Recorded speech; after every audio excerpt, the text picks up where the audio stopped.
Bonjour à toutes et à tous et bienvenue à nouveau dans Studio M, la chaîne d'Esprit Meubles et d'Esprit Contract. On est ravis de vous retrouver à la fois ici dans les allées du hall 1 de la porte de Versailles et sur Studio M donc. Et maintenant nous allons parler d'hospitalité. D'hospitalité non seulement dans l'hôtellerie bien sûr puisqu'on est Esprit Contract, mais dans tous les autres lieux qui accueillent des gens parce que il n'y a pas que dans les hôtels qu'il y a l'hospitalité.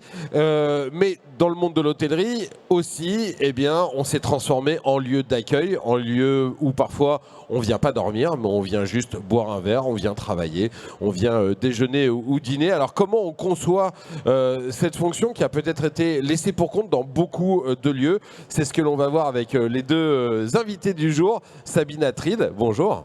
Bonjour. Vous êtes la fondatrice de Déco Design Solutions, qui est une agence commerciale et de consulting pour l'hôtellerie. Vous allez nous raconter dans quelques secondes. Et Laurent Delporte, bonjour. Bonjour.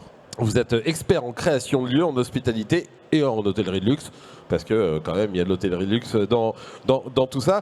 Sabine, votre agence, c'est quoi son métier exactement? C'est d'arriver avec des solutions pour des clients, que ce soit du sur-mesure ou pas du sur-mesure? Effectivement, donc nous sommes une agence qui sélectionnons à la fois des fournisseurs ou des produits qui intègrent en fait des matières éco-responsables notamment. Quand ces produits n'existent pas, si le mobilier n'est pas conforme en fait au cahier des charges d'un architecte d'intérieur ou d'un client final, on le fait fabriquer. Et on l'adapte en fait aux contraintes du lieu dans lequel il va évoluer. Alors on va voir que derrière ce mot contrainte, il y a énormément de choses, dont les contraintes de l'hospitalité, qui ne sont pas forcément que des contraintes d'ailleurs. Laurent Delporte, vous n'allez pas me contredire. Quand on discutait là juste avant la conférence, vous me disiez évidemment il y a l'hôtellerie, mais il n'y a pas que l'hôtellerie. L'hospitalité, en tout cas votre conception à vous de l'hospitalité, ça peut aussi bien concerner un hôtel qu'un restaurant, qu'un salon de coiffure. Un hôpital, un musée, une école, un siège social. Voilà. Pour une entreprise qui accueille des collaborateurs. Et vous qui travaillez pour tous ces secteurs-là, est-ce que vous arrivez avec, j'allais dire, les mêmes convictions et la même conception de l'hospitalité pour chacun des lieux?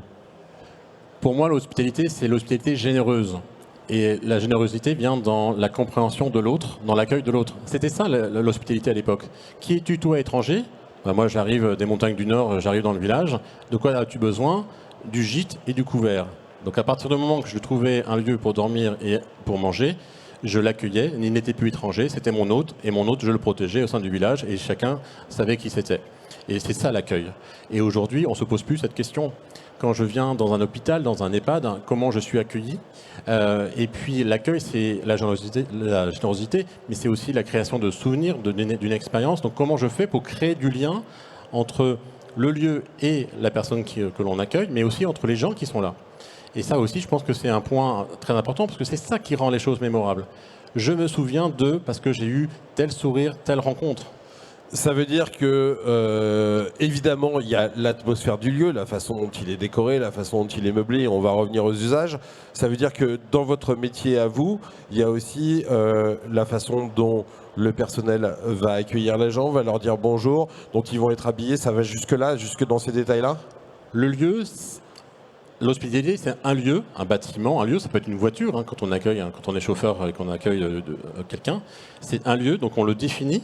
Et dans ce lieu, il y a deux types de personnes qui vont y vivre. Ceux qui travaillent et ceux qui travaillent et qui vont donner l'expérience et ceux qui viennent vivre l'expérience. Et donc c'est aussi très important, on parle d'expérience client, on ne parle pas d'expérience collaborateur. Donc il faut vraiment aussi penser à l'usage pour le collaborateur pour qu'il puisse être dans les meilleures conditions pour délivrer l'hospitalité qu'on veut donner. C'est ce que vous racontez, c'est ce que faisait très bien Uber au début quand ils sont arrivés. Le chauffeur ouvrait la porte, il y avait des bonbons, la bouteille d'eau, la petite bouteille d'eau, le petit bonbon, voilà, ça c'est le chargeur, le téléphone. C'est un petit peu perdu. L'usage, il est très important. Tout à l'heure, vous parliez des contraintes, Sabine. Évidemment, votre client final, il arrive avec un cahier des charges. Est-ce que vous lui dites on va penser les usages d'abord et ce cahier des charges, il y a des trucs, ça va pas marcher parce que c'est pas pratique, parce que c'est pas accueillant, parce que ça correspond pas ni aux habitudes des clients finaux ou des collaborateurs qui vont y travailler. Je pense par exemple aux femmes de chambre qui doivent soulever des matelas toujours plus épais ou ce genre de choses-là. Exactement. Souvent, quand je rencontre des architectes d'intérieur ou des hôteliers, je leur fais parler de leurs clients. Donc, ce sont mes clients, les hôteliers et les architectes d'intérieur, mais moi, je leur fais parler de leurs propres clients qui, eux, vont vivre cette expérience. Et l'important, en fait, c'est d'adapter en fait, les produits aux usages et aux usagers. Non seulement les clients, mais aussi le personnel qui va utiliser les mobiliers dans une chambre d'hôtel, par exemple. Avec Laurent, on en parlait tout à l'heure, c'est savoir si une table de chevet en marbre ou en travertin va être déplaçable par la femme de chambre ou la gouvernante. Si au niveau entretien également, ça va être plus difficile et plus long de l'entretenir. Donc il y a des petits tips à utiliser, notamment en termes de type de produit, en termes d'accessoires qu'on va rajouter. Là j'ai vu sur le salon une petite table de nuit avec des roulettes tout simplement pour faciliter en fait le déplacement. Et puis des matériaux qui sont simples à vivre et durables dans le temps. On va revenir à l'exemple de la table avec laquelle vous avez gagné un Emma Awards dans une seconde, mais juste avant, Laurent, est-ce que vous, dans les clients qui font appel à vous, vous sentez une espèce de contradiction, de petite guéguerre, j'allais dire, entre le beau et le pratique? Est-ce que très souvent, pour caricaturer, il y a des architectes qui font des choses magnifiques, mais qui à l'usage sont une catastrophe absolue. Et puis il y a ceux qui ont l'aspect pratique des choses et il y a la contradiction, il faut trouver le meilleur compromis entre les deux. Pour moi, la réussite d'un projet, c'est s'entourer de compétences. L'architecte a toutes ses compétences pour décorer, trouver des réponses aux besoins. Il y a celui qui exploite le lieu qui va donner ses problématiques, mais il faut penser aussi à l'usage de demain. Quand on ouvre un bâtiment, qu'on investit X millions d'euros, c'est pas pour l'ouverture dans 3 mois ou dans 2 ans. C'est pour les 10, 15 années ou 20 ans, 30 ans à venir. Il y aura des rénovations entre-temps, mais il faut penser aussi à l'usage de demain. Et ça, on le fait pas assez. Et souvent, on oublie le bon sens. Ou parfois, tout dépend qui gère le projet. Si c'est quelqu'un qui gère le projet de A à Z ou de A à M et qui ensuite il vend le projet ou qui s'en fiche de l'exploitation, ça joue. Des fois, il faut savoir dépenser plus à l'achat pour investir. Je donne un exemple très concret. Un jour, j'étais sur un projet pour des toilettes. On dit « Ah, j'ai fait une économie. Le lavabo qui mesurait 1 mètre, je l'ai réduit. Ça me coûte beaucoup moins cher. » Résultat, quand vous prenez du savon, vous en mettez à côté. Quand vous vous lavez les mains et que vous essuyez, vous mettez l'eau partout. Donc quand vous êtes hôtelier et que vous venez exploiter, vous êtes obligé d'employer quelqu'un à chaque heure d'aller voir les toilettes pour essuyer les toilettes. Vous allez payer pendant des années de l'exploitation, c'est un coût.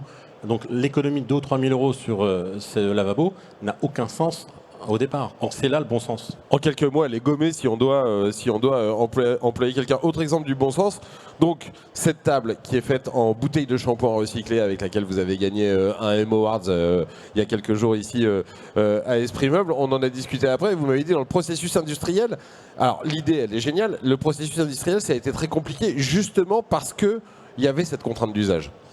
Il y avait cette nécessité d'usage, parce que j'ai pas envie de parler d'une contrainte d'usage. Une nécessité d'usage, puisque c'est une table dédiée à l'événementiel. Elle doit être démontable plusieurs fois par jour, puisqu'en fait la mise en scène des tables change dans la journée. Elle doit être résistante aux UV, facilement nettoyable, donc résister au café, au vin, etc. Éventuellement des coups de couteau qui peuvent intervenir pendant un repas. Elle doit avoir une vie, quoi. Elle doit avoir une vie. Elle doit être transportable par le personnel qui n'est parfois pas le personnel de l'hôtel, qui va être des intérimaires, donc qui vont peut-être pas en prendre aussi soin que le personnel de l'hôtel. Et elle doit être stockable sous des tentes, donc résister aux différences de température.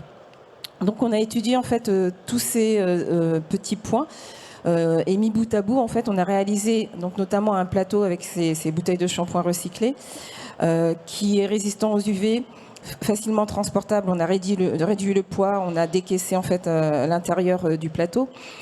Et cerise sur le gâteau, un élément auquel on n'avait pas pensé, c'est la glissance des couverts sur le plateau.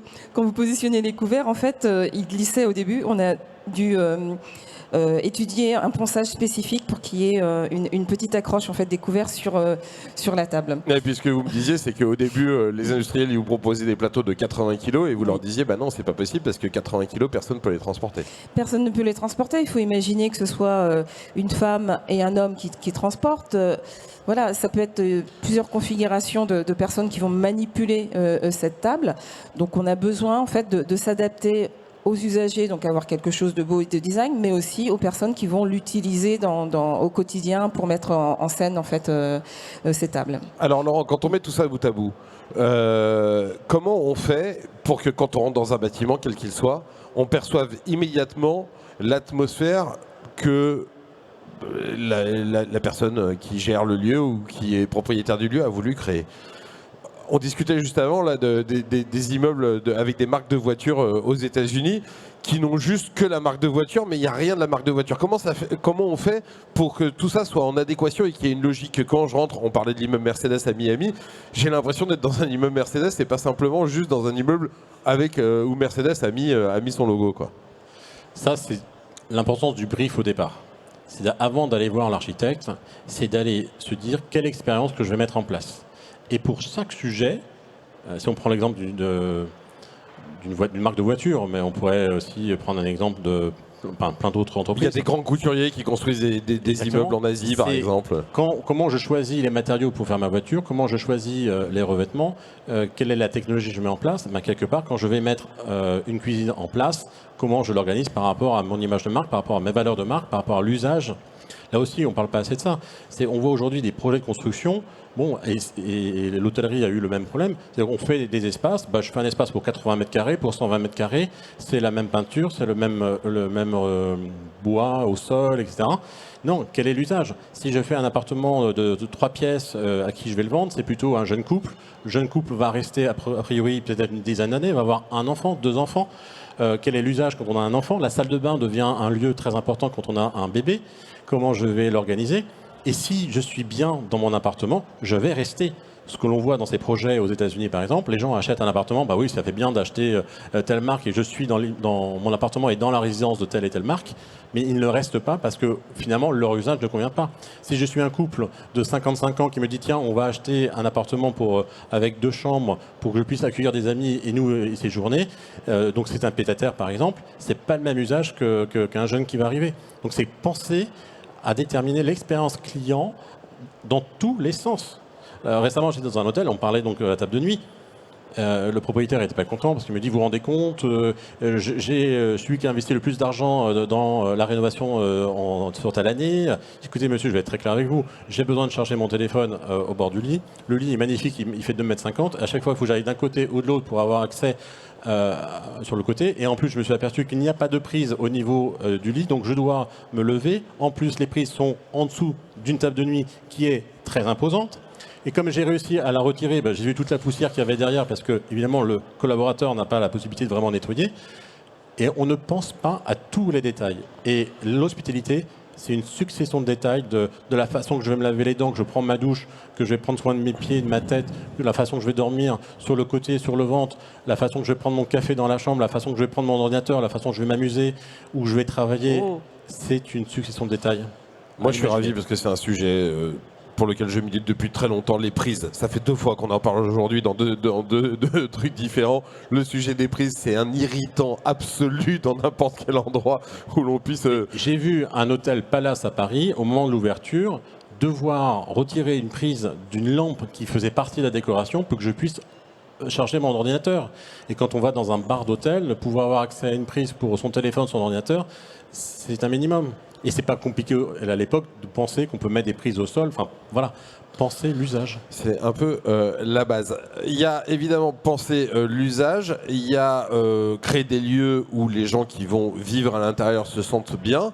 Et puis aujourd'hui, il y a aussi des injonctions, on va dire, ou des désirs de durabilité, des désirs d'intégration de la nature, de respect de l'environnement, etc., etc. Ça aussi, ce sont des choses qui sont apparues et qui aujourd'hui sont importantes pour vous. Est-ce qu'elles sont aujourd'hui prégnantes dans les briefs auxquels vous assistez ou Alors, ça dépend des briefs, mais je vais parler de façon générale.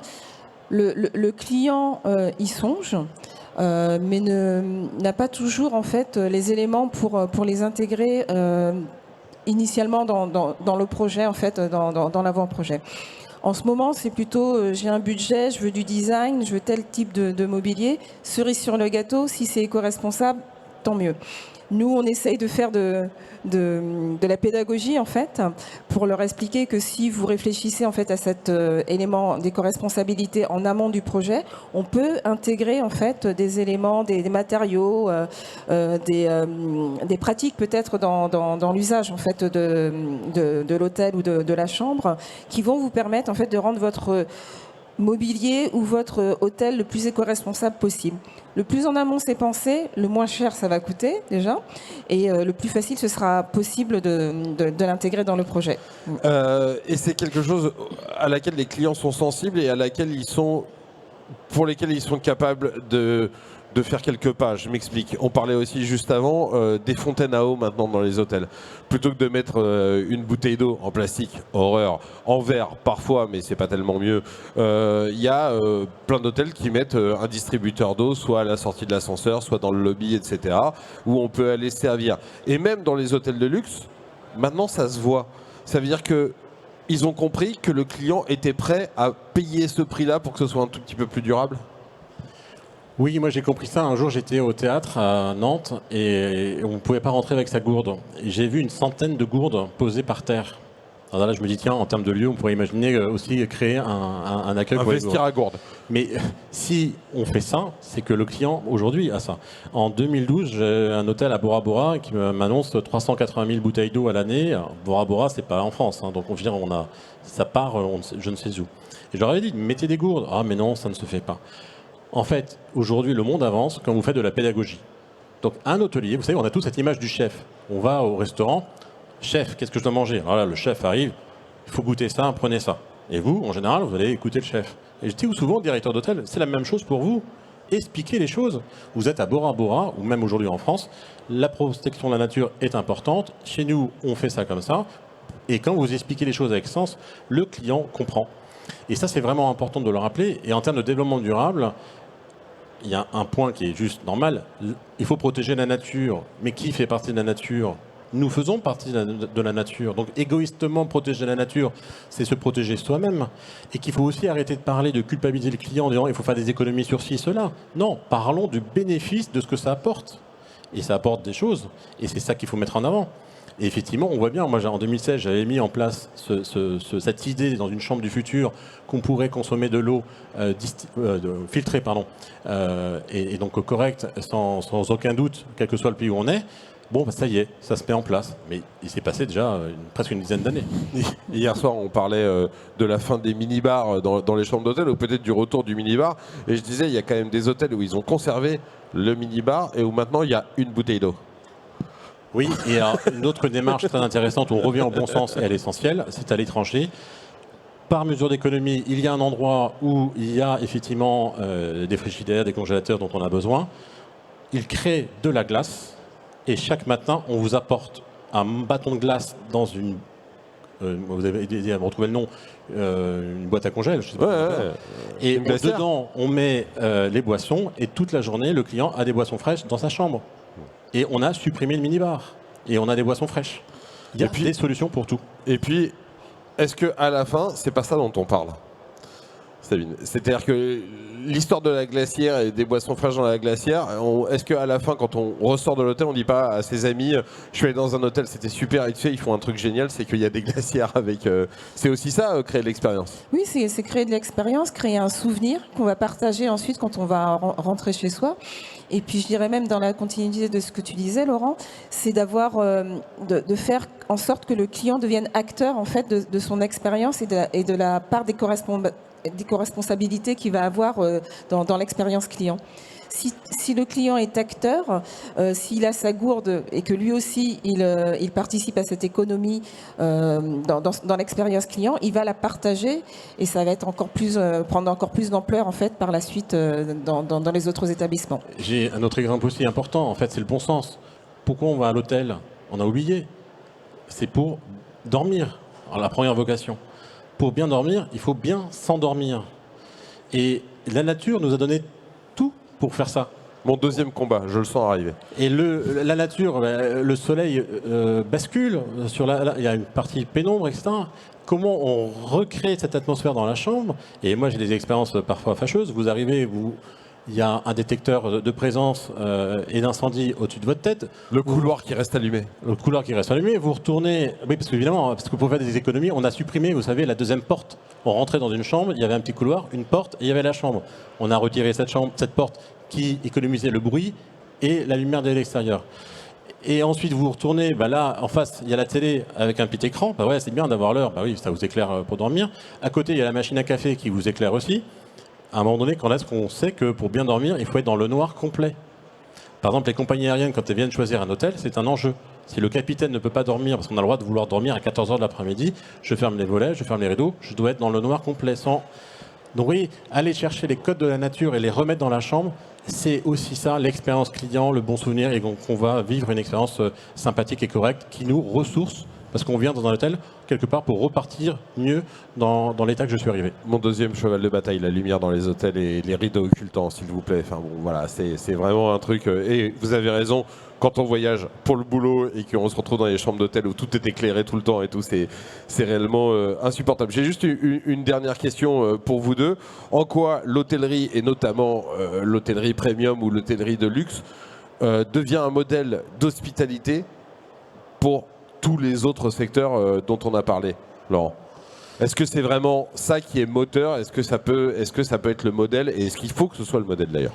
Ce que je crains aujourd'hui, par mesure d'économie, c'est que finalement une belle expérience d'hospitalité va se retrouver dans l'hôtellerie de luxe. L'hôtellerie de luxe apporte la beauté du cadre du lieu, mais si je vais dans un hôtel 2 étoiles, je dois être aussi accueilli. Ça, c'est vraiment quelque chose d'important. Et effectivement, l'hôtellerie de luxe inspire, mais on ne se rend pas compte à quel point elle inspire. En 1900, peut-être 2 ou 4, je ne sais pas à quel moment il a pensé à construire cet hôtel à Paris, place Vendôme. Il y a un monsieur qui a parlé avec son architecte, qui va dire: tu vas me construire un hôtel, tu vas me faire une chambre. Ça, on l'a déjà fait. Tu vas me mettre une salle de bain à côté. Et dans la salle de bain, non pas dans la salle de bain, tu vas me mettre à côté, maintenant qu'il y a tout à l'égo à Paris, tu vas me mettre des toilettes dans chaque chambre. Tu es sûr qu'on va faire ça? Oui. Et ça, ce monsieur, c'est César Ritz. Et le premier hôtel qui a eu une chambre avec une salle de bain, ce qui vous paraît aujourd'hui une banalité, parce qu'on a tous chez nous une salle de bain et des toilettes, c'est lui qui l'a mis en place. Quand la clientèle fortunée a été dans cet hôtel et qu'elle a dit: c'est quand même sympa de pouvoir prendre son bain et ne plus avoir le pot de chambre, d'aller dans les toilettes directement, etc. Quand ils ont retourné chez eux, ils ont fait la même chose.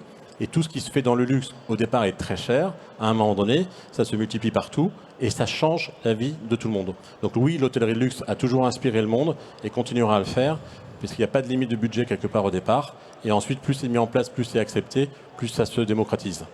Sabine? Je dirais qu'il y a aussi un prolongement, notamment au niveau tertiaire, puisqu'en fait, maintenant on parle de marque employeur, on parle de qualité de vie au travail, et l'hospitality est rentrée en fait dans l'expérience employée. On parle d'expérience employée, avant c'était expérience client dans l'hospitality, mais on parle d'expérience employée.